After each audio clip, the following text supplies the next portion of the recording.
turn your page, however. And we'll start with grammar. Okay, so go ahead and turn to page 31. And since Thomas, your microphone is picking up. Oh my God, why am I never muted? Yeah, go ahead and just mute. There we go. This is page 31 in your grammar book.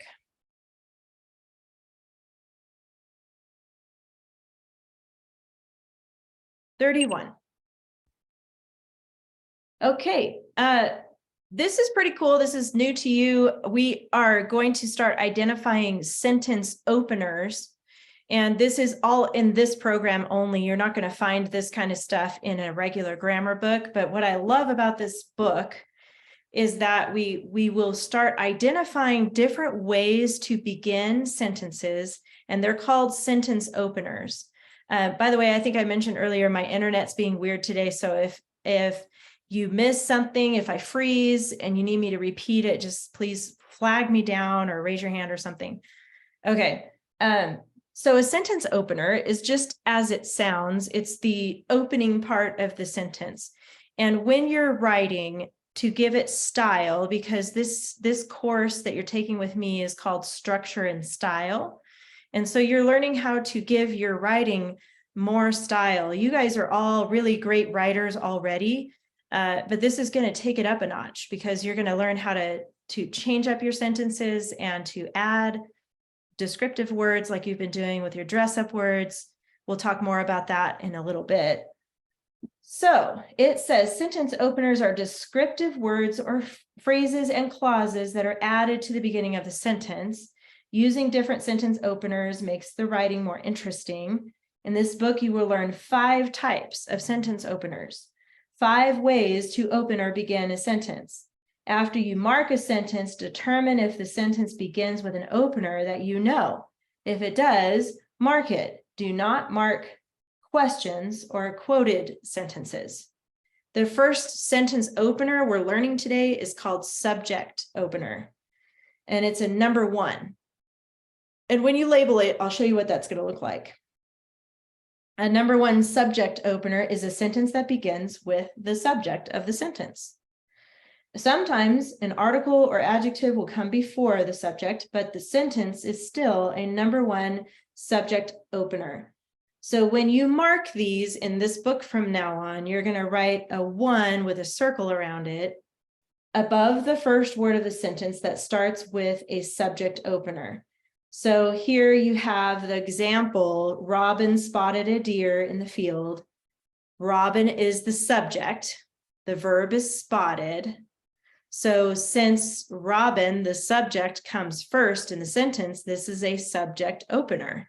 And you just mark it with a 1 in a circle. Here, the swift deer leaped into the forest. Now, you'll see here that the is the first word. That's an article. Swift is an adjective. And then we have deer, the noun. And even though deer is not the first word in the sentence, it's still considered a subject opener because we still have the article and adjective. The first main part of the sentence is the subject. Hi, Davinia. Hi, sorry I'm late. That's okay. I did record this, so if you want to watch the first 5 minutes later, you can, and you'll know what we've been talking about. But we're on page 31 if you want to turn to that in your grammar book.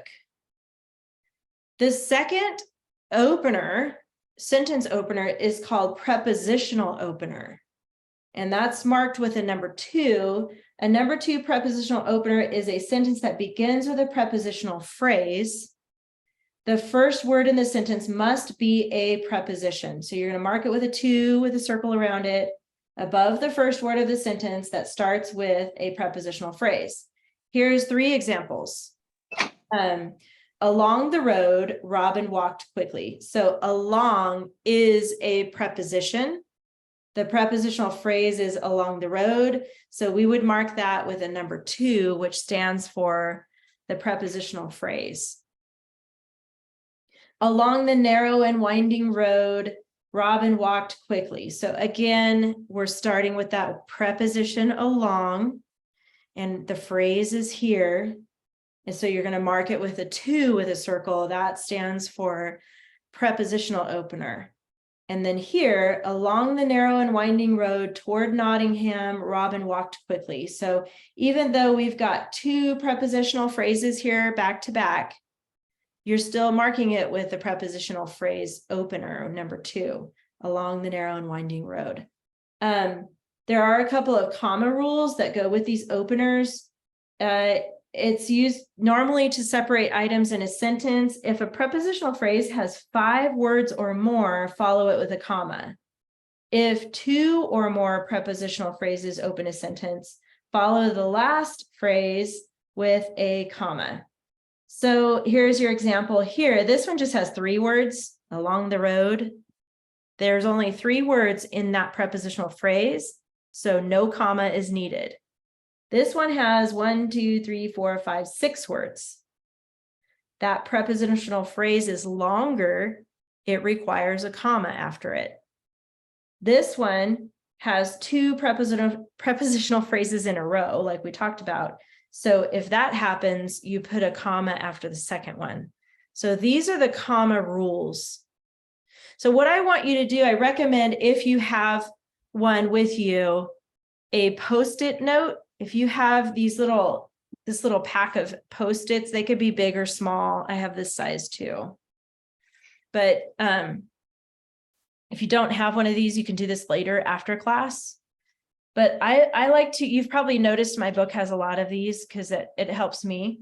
I want you to put sentence openers here if you have one. And you can put 1 and 2. And just, this is how I mark it. I just stick it at the top of my page. And that way, as I'm going through my homework pages, or as you're going through your homework pages, you can easily come back to this page and check and see what is 1 and 2 sentence openers. Because you're going to start labeling these in your book. Okay, and then another thing I want to show you is turn back to the very beginning of your book. Like, okay, here's the cover. I'm just going to show you something at the front of your book. This is the inside. Go past that page and that page and go to this one right here. It does not have a page number on the bottom of the page, but it's about 4 pages in. It is 4 pages in. 1, 2, 3, 4. And you will see right here underneath stylistic techniques on this page, this is kind of like your table of contents right here. I want to show you this because if you needed a quick reference to something, let's say right here, subject opener, if you follow it along and you see a 6, that means we covered this in week 6, which is this week. And then prepositional opener is also covered this week. But then we have the ly adverb opener we're going to do next week, and then others later. But I wanted you to see there's 6 openers altogether. And if you forget what number goes with what opener, you can always turn back to this page to double check it. Okay. Now go back to our practice or our Learn It page here. Any questions about subject or prepositional opener or commas, anything we talked about here? Any questions about that? Nope. If you don't have any questions, just shake your head for me so I know that you don't have any questions. Okay, good. Let's turn to the back of that page. So this is page 32.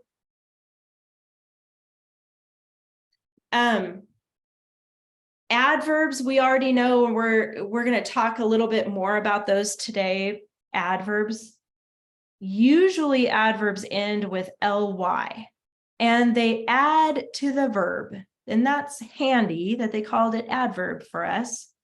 So it basically modifies the verb and it tells the reader more information and gives the reader a visual of the action that's happening. All right, it modifies a verb, an adjective, or another adverb. An adverb tells how, when, where, why, to what extent. I think we've talked about this before. In week 5, you learned that an adverb often ends with an ly. However, many adverbs do not end in ly. Some common examples include very, together, never, and soon. Robin usually had his bow with him. This is easy to identify because we see the ly, and that's usually an adverb. An adverb often ends in ly. The adverb usually tells when. Robin always had his bow with him. Sometimes adverbs do not end in ly, but this tells when.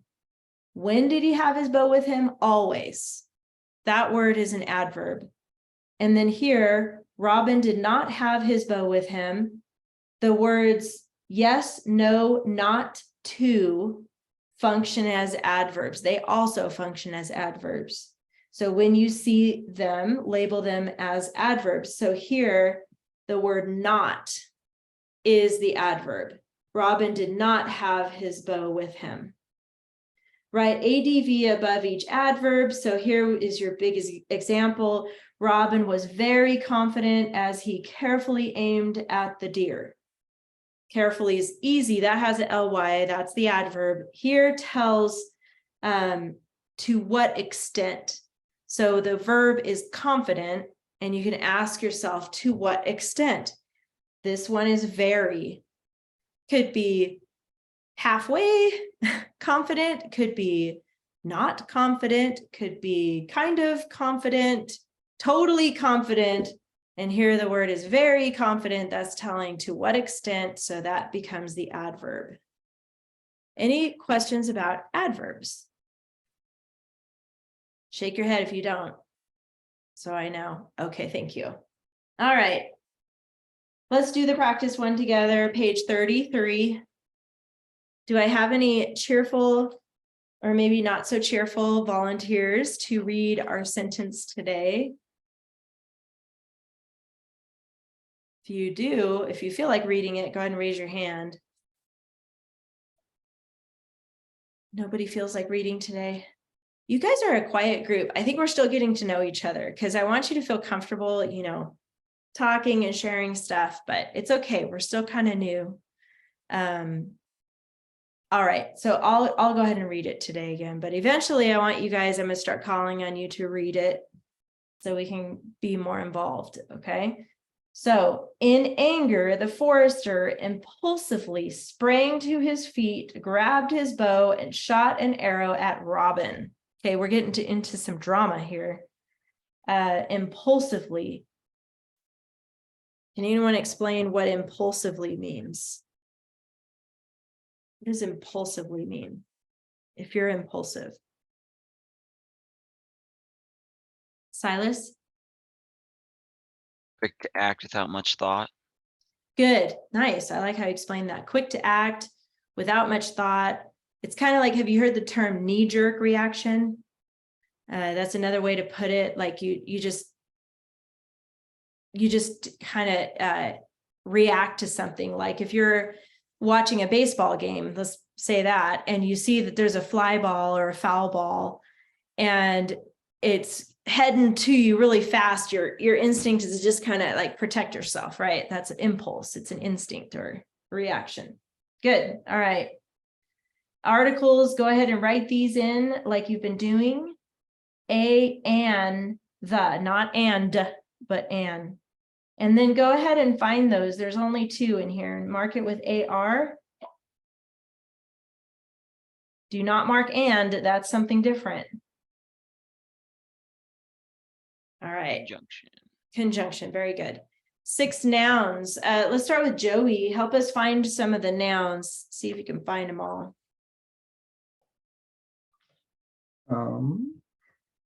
Wouldn't forester be one? Yep, forester is one. Bow, Bow, good. arrow, Yes, robin, yes.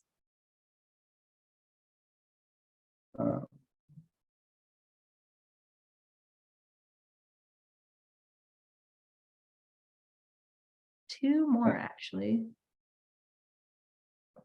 Did you say one? I missed it. Is impulsively one? No, that's actually one of those, it's an ly adverb.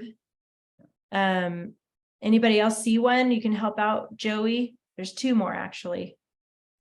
We're looking for nouns, which are person, place, or things, usually tangible. Nobody? How about feet? Yeah, Is that what you were going to say? Okay. I was thinking of that, yeah. Yeah, feet. Okay, the last one is a little tricky, so I'm going to help you with that one, but it's actually anger is a noun in that sentence, because sometimes anger could be used as an adjective, or angry is more like an adjective, but in this sense, in anger is with this word before it makes it a noun. In anger, the Forester, so anger becomes the noun. Yeah, I was questioning those two. Say that one more time. I was questioning those two. Yeah, okay.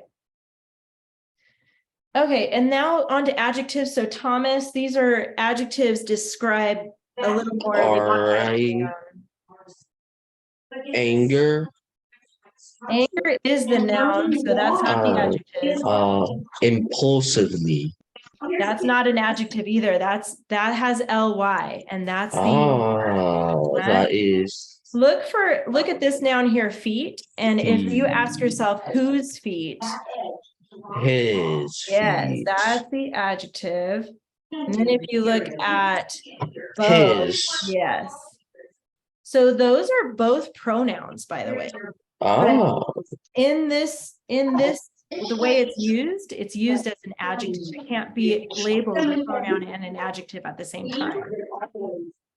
So, okay. Thank you, Thomas, for that. Now, adverb, we kind of gave it away already, but go ahead and mute Thomas and move on to Silas. So, adverb, do you know where that's at, Silas? That's modifying the verb. Yeah, impulsively. Yes, exactly. And it looks like that's it, just the one. Davinia, how about the coordinating conjunction? Remember, this is fanboys. You can write that in. And each one of those letters stands for a conjunction. So do you see one in there? And Yes, very good. CC. Prepositional phrases. There's a page you can look back on if you need help with that. I'm going to go on to Josh for that one. Look for a preposition and then the phrase ends on a noun.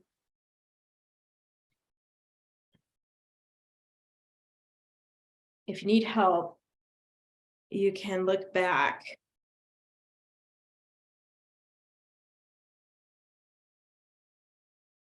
You know what it is, Josh? maybe. Maybe. Okay. Looking back on our list here.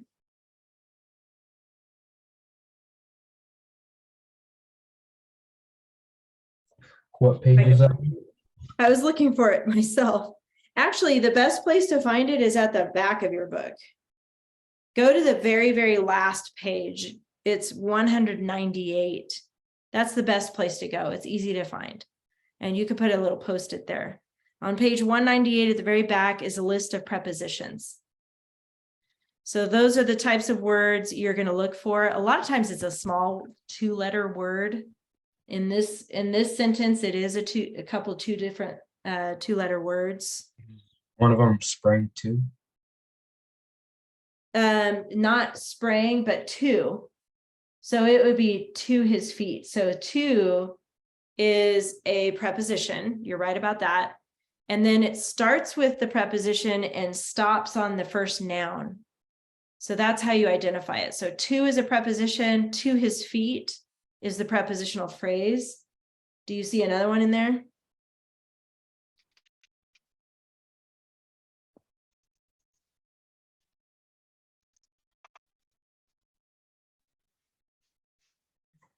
At Robin. At Robin, very good. At is the preposition, Robin is the noun. And then there's one more. Silas, I saw you unmute. Were you going to help us find that one? In anger. In anger. Okay, so good. Excellent. Nice. So in, to, and at are all prepositions. Remember, it stops on the noun. So in anger, to his feet, and at Robin. Very good. All right, subject verb pairs. Now, notice we have a lot labeled already, and it cannot have more than one label. The only one that does is the subject. It could be a subject and a noun, or a subject and a pronoun. Everything else can only have one label on it. So that'll help narrow it down. So let me go to Silas. We're looking for verbs. There should be 3 verbs in here. Grabbed, Yeah. sprang, Yes. and shot. Yes. Good. That was pretty easy because those were the last 3 words we haven't labeled yet. So now, Silas, you've got sprang, and to find the subject of the sentence, you ask yourself, who sprang? The who's forester subject? sprang. Yes, a forester. So go ahead. That's, like I said, that's the only one that has 2 labels. It has subject and noun. And then Silas, who grabbed? Actually, He. it's he, but Or his. yeah, it wouldn't be his. It still is forester. forester. Yeah. So actually, looking at my notes here, the subject is forester for all the verbs. So the forester sprang, forester grabbed, forester shot. And that's it. So good job with that, Silas. Now the opener, that's the very beginning of the sentence. So Joey, what kind of an opener do we have here at the very beginning? Remember what that's called? Prepositional opener. Prepositional opener, perfect. And do you remember what number it is? You can peek back if you need to. Good, so we should put a 2 here. And then I do want you to write the word prepositional. Good. It starts with a prepositional opener, which is in is the preposition. Okay. Capitals, we could do that really quick. That's in. Robin is the 2 capitals. Commas. Okay, so Thomas, this is where when we're listing things, we use commas. And here we're listing 3 verbs that the forester is doing. In anger. Not after in anger. You muted a little too early on. In Yeah. So look at the verbs though. That's the list of verbs is what we're gonna sprang to his feet. Yes, sprang to his feet, comma. What else? Grabbed his bow. Correct, comma. And shot an arrow at Robin. Good. So those 2 commas, that's good. Thank you, Thomas. So when you're listing actions or verbs like that, you do put commas between. And then of course, the end mark is a period. So go ahead and mute Thomas. When you rewrite this down below, notice it is a new paragraph here. So you'll want to indent a little bit here and start in a little bit in anger. Or you can start on that line that's already basically indented for you. Okay, so you can copy that down later. You don't have to do that now, but we're done with this page. Check mark by end mark. Any questions about what we just practiced together on this page? No questions? No. Okay. Good. Done with the grammar. All right. Now I will tell you what we're doing next here. That aside. All right, so I'm going to stop my share for a minute here and just talk to you about style. Okay, we're going to move into the stylistic techniques of this program. What is something that you know has style? Can you think of anything off the top of your head? What is something that has style? Shirts. Shirts, all right. What do you think, Silas? What's something that has Meat. style? Meat? Is that what you said? No, me. Like Silas, me. Oh, Ooh. there you go. You got, okay. Well, I see you doing this. Your neck is like really loose. I wish mine was loose like that. But that's kind of like a dance style, right? Oh, yours is too, Thomas. It's probably because I have too much stress and I'm always like, "Arr." But style of dancing, you could do like, what is it? Dubstep. That I'm not even going to try to do it, but you guys know how to do dubstep? Or there's line dancing, or there's, I don't know, hip hop, a bunch of different types. There's styles of dancing, right? How about cars? There's styles of vehicles. You've got trucks, you've got Jeeps, vans, minivans, SUVs, you know, there's different styles of vehicles. Another one could be hairstyles. Everybody in this class has a little bit of a different hairstyle. And that could be a type of style. What else? There's also clothes, like Thomas was saying, shirts, could be maybe if you're going to a wedding. And what is something you would wear to a wedding, Davinia, if you went to somebody's wedding?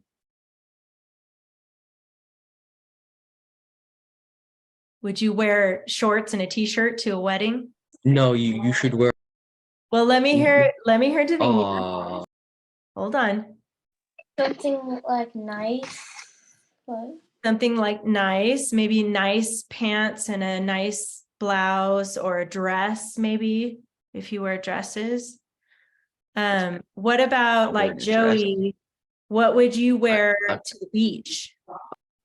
I know what you should wear to Hold a on. wedding. You know, Hold on, Thomas, hold on. To the Um, beach, Yeah, to the beach. swim trunks and a t-shirt. Swim trunks and a t-shirt. There you go. Perfect. So you wouldn't wear tuxedo. a tuxedo to the beach, right? Unless there was a wedding on the beach. That does happen sometimes, but yeah, that's not a place where you would wear something like a suit, like a business suit.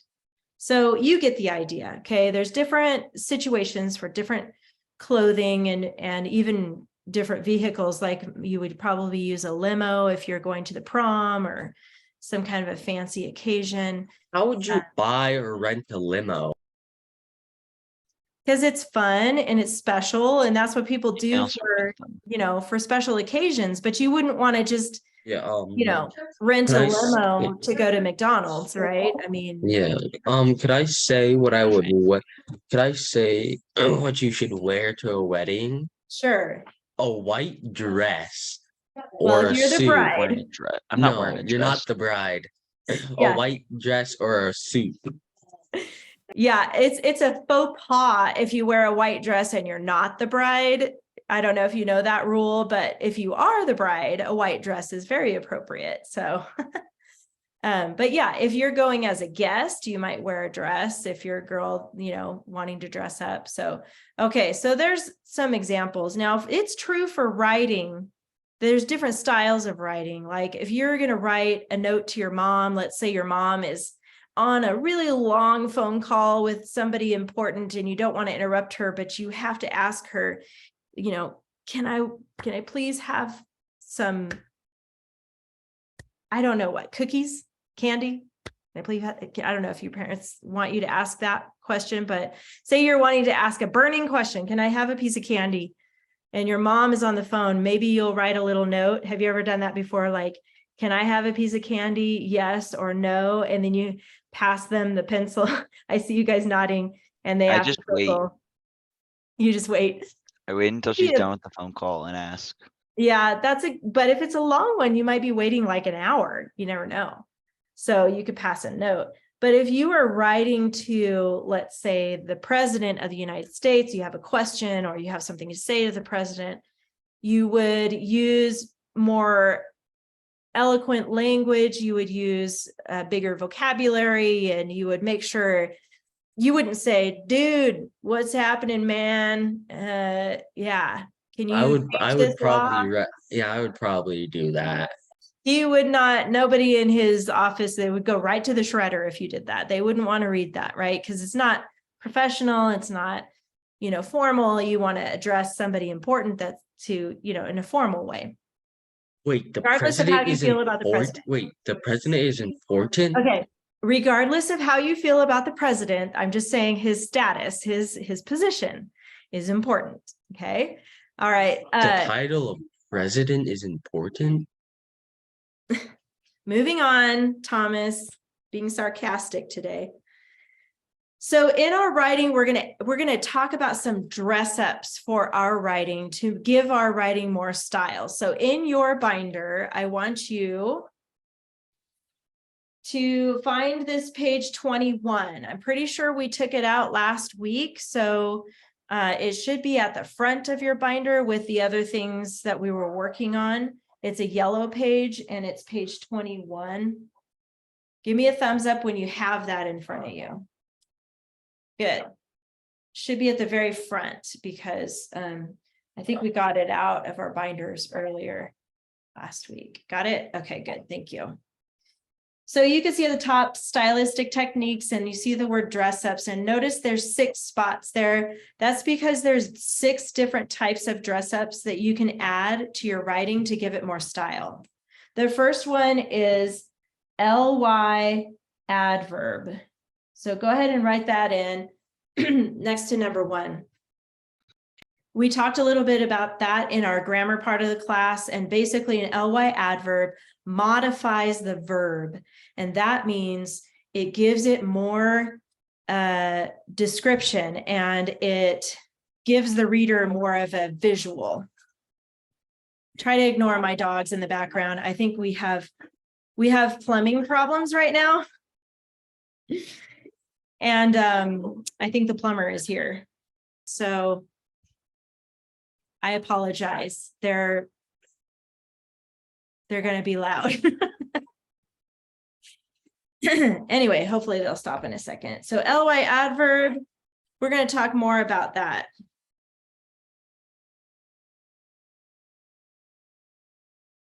Okay.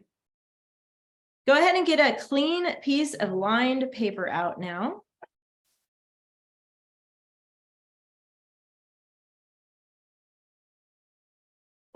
As usual, go ahead and put your name at the upper left, and then the date today is February 21st. Hey, shh. See how long that lasts.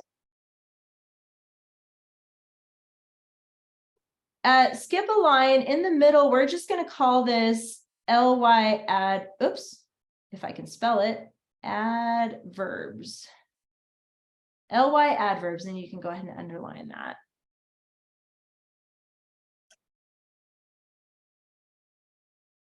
Now, we're going to make a master list of ly adverbs, and we're going to be able to have this list handy for us when we go to do our writing this week, because I want you to practice using an ly adverb in your writing.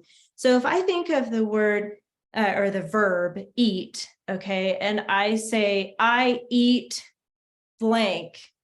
What is an ly adverb that would describe how I'm eating? I eat somethingly. Fastly. Fastly, is that what you said? That's not a word. Oh, yeah. Well, what's another word close to that? Quickly? Yeah, there you go. I eat quickly. I eat, and in fact, we can start making our list here. I eat quickly. Obviously, there's slowly. I eat, how about sloppily? Right? Sloppily is sloppy. Does it have 2 P's? Sloppily? That looks funny to me.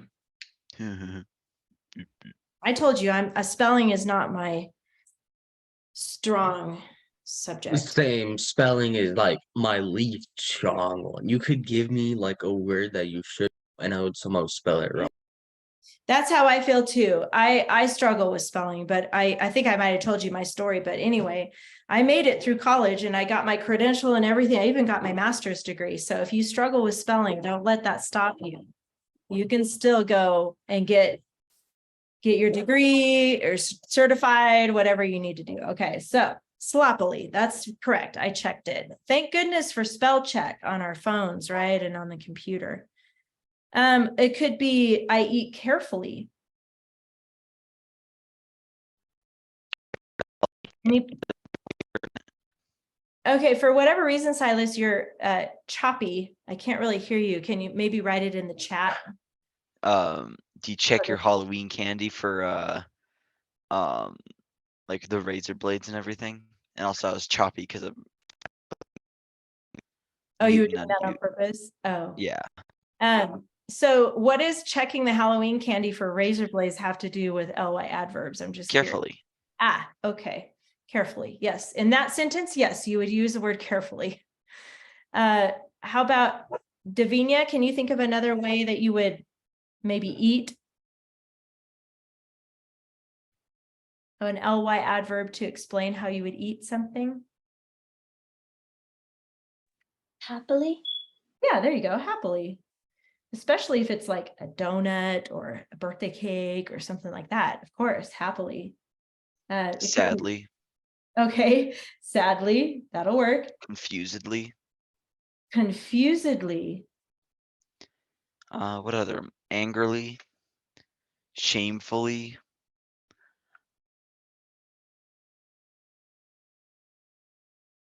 You're thinking.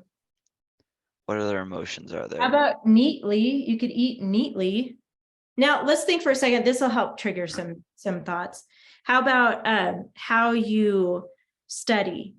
Somethingly study. I study somethingly. I study Studiously. studiously. All right.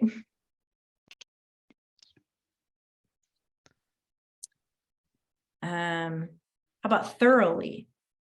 That would work. Accurately. Accurately?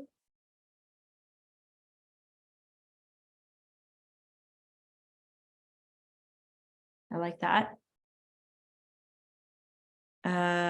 What if you're doing something all the time? What's an ly word that describes like Repetitively. repetitively?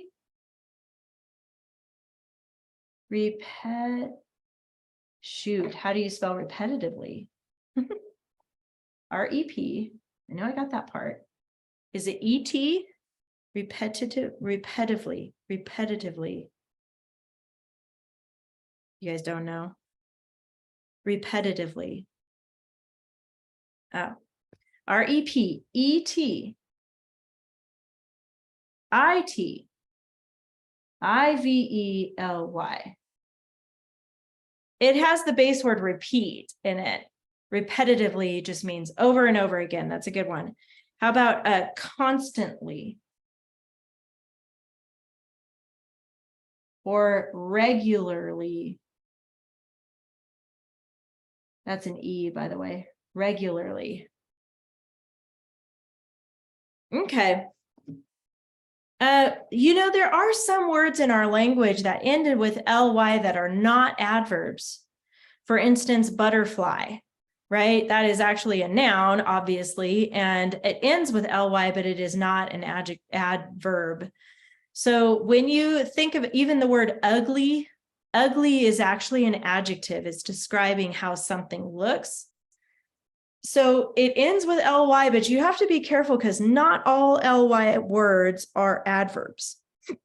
Excuse me. So be aware of that. Now, think about for a minute the disgusting or delicacy passage, the article that we read last week. Remember disgusting or delicacy? And what if you're thinking about like the octopus that's still moving on the plate? How would you describe the way it's moving? Like it's somethingly moving on the plate. What would be a word you could use to describe that? Like disgustingly. Disgustingly moving on the plate.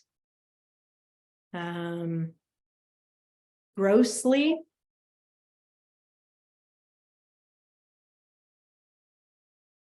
Weirdly.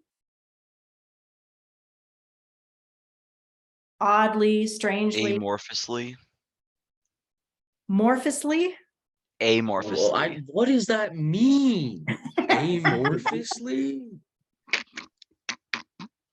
What does that mean? Tell us That it what it doesn't means, that it, Silas. that it doesn't have like a shape.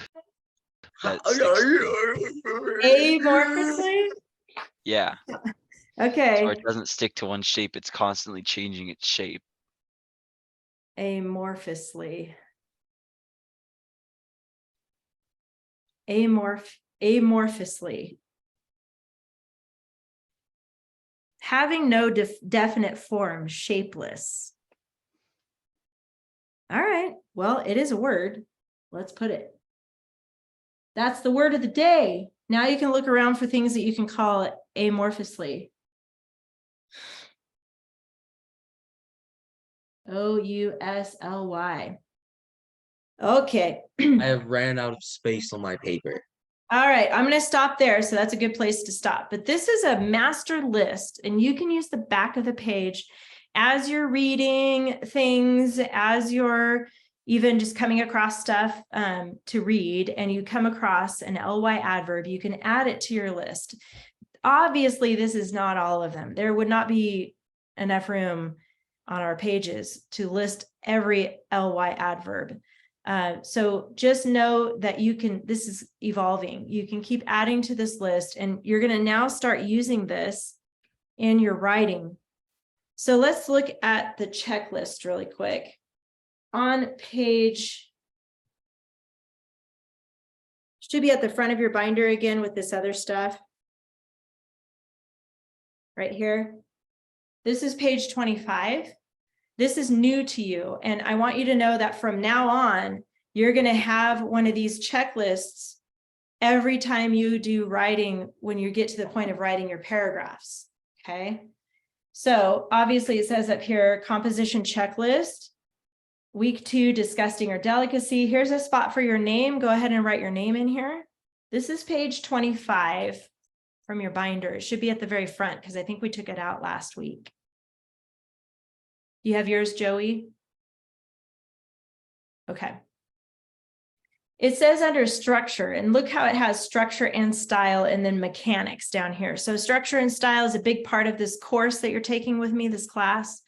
So structure says name and date in upper left-hand corner. I've already told you that before. You guys are getting good at that with your keyword outlines. Every time, even when you're taking a notes in class, your name goes on the upper left-hand corner. And then the second box says composition double spaced. We talked about that, leaving spaces between your lines. If you need to put X's there to remind you, that's fine with me until you get used to it. If you're typing it, some of you I know prefer typing, just select double space on the Google Docs. It's a function. If you need help finding that, let me know and I can show you. So you want to make sure it's double spaced. The next one says title, centered, and repeats 1 to 3 keywords from final sentence. We talked about that a couple weeks ago. And then the last one here, checklist on top, final draft, rough draft, keyword outline. You're just going to draw a line through that because that's only if we're meeting in person, and we are not. We're on Zoom. So you don't need to turn in all of those things in that order. You're just going to put them into the Google Classroom. You guys know how to do that. So as you complete each one of these things under structure, you're going to actually physically put a check mark in those boxes, okay? Because you're going to turn this in now with your homework from now on. And like I said, each story has a different checklist. This one goes with disgusting or delicacy. That's the one we're working on now. If you move under style right here, you'll see the word dress ups, and you see how it says underline 1 of each. Right now, you just have 1 dress up. ly adverb. Now, here's the thing. We made a big list. You're going to start using adverbs now, ly adverbs in your writing, but you only have to underline 1. You can have more than 1. You can have 5 if you want, but you only need to underline 1 of them. Okay, so that's why it says underline 1 of each. Once you use your ly adverb in your sentence, you'll put a check mark there. And then down below is mechanics. That's the capitalization, making sure your names are capital, beginning of your sentence, you know all that. Make sure you have your end marks and punctuation. Make sure your sentences, complete sentences.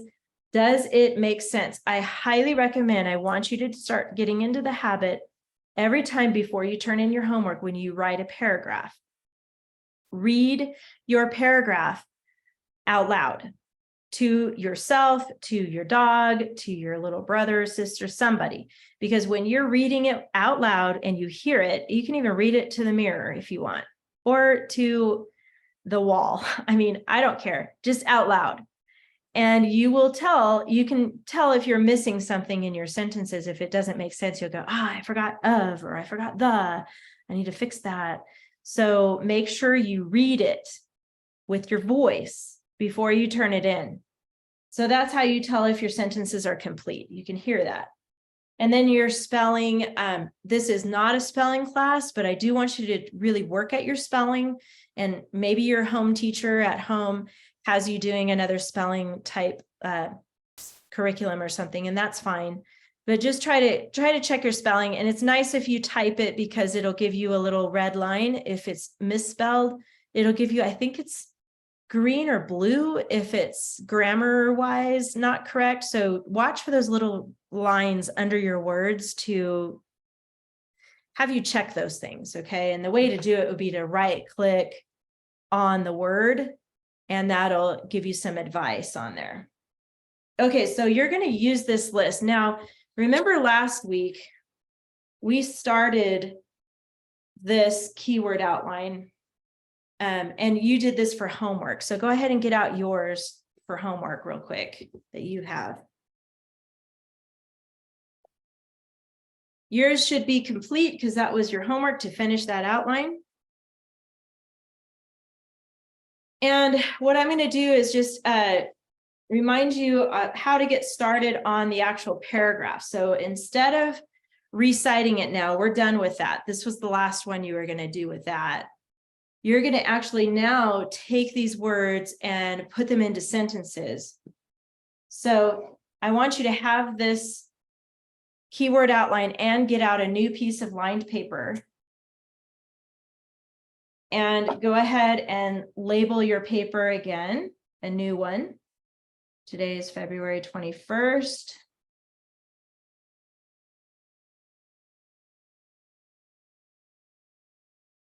This is on a new page. You're going to put skip a line and put disgusting or delicacy.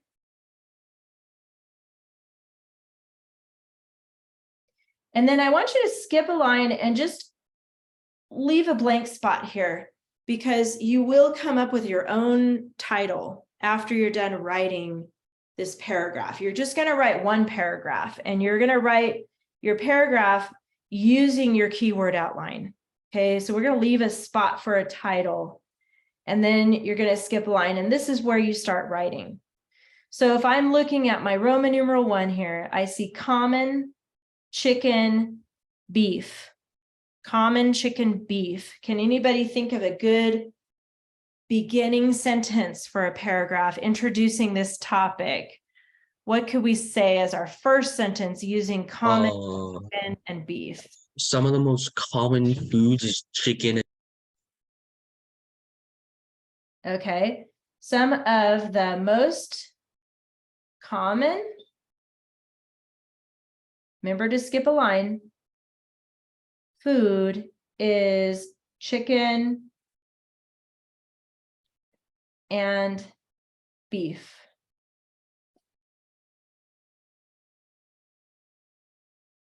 Actually, I would use the word or, so I'm just going to draw a line and put or here because I have the word is. So some of the most common food is chicken or beef.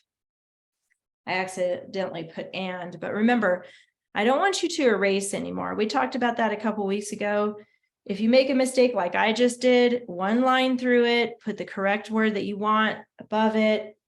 Pretty simple. I don't stress about scribbling or crossing out or anything like that, or erasing. Okay, some of the most common food is chicken or beef. The next one says raw fish, Japanese, malls. We drew an airplane. I think that means airport. And then North America. So anybody want to take a stab at that one and try to come up with a sentence using those keywords for the regular number 1 right here. Can you think of anything, Joey or Josh?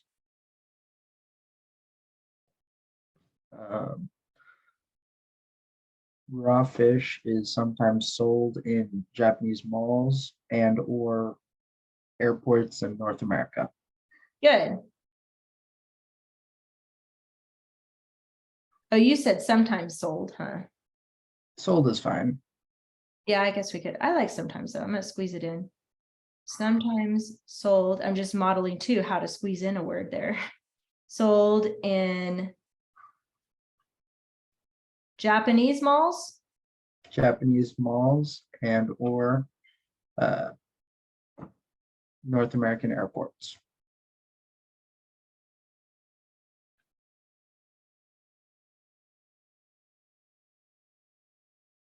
Good. And you guys can write this down as notes. And when you go to write your own paragraph, if you prefer typing, you can type it. But for today, for class, I do want you to handwrite this part, okay? Now, I'm going to pause here for a second because we're quickly running out of time. But remember our checklist that now we're using has a dress-up word, and we need to add an ly adverb. So I see the word I see sold here, okay? And sold is a verb. I know I stuck that word sometimes in there. And that's okay. I'm going to leave that, even though it took up my space there. I'm going to show you what else you can do. But I see the word sold. So raw fish is sold in Japanese and or North American airports. Japanese malls. I forgot that one. And notice that my paper is already a mess. That's okay.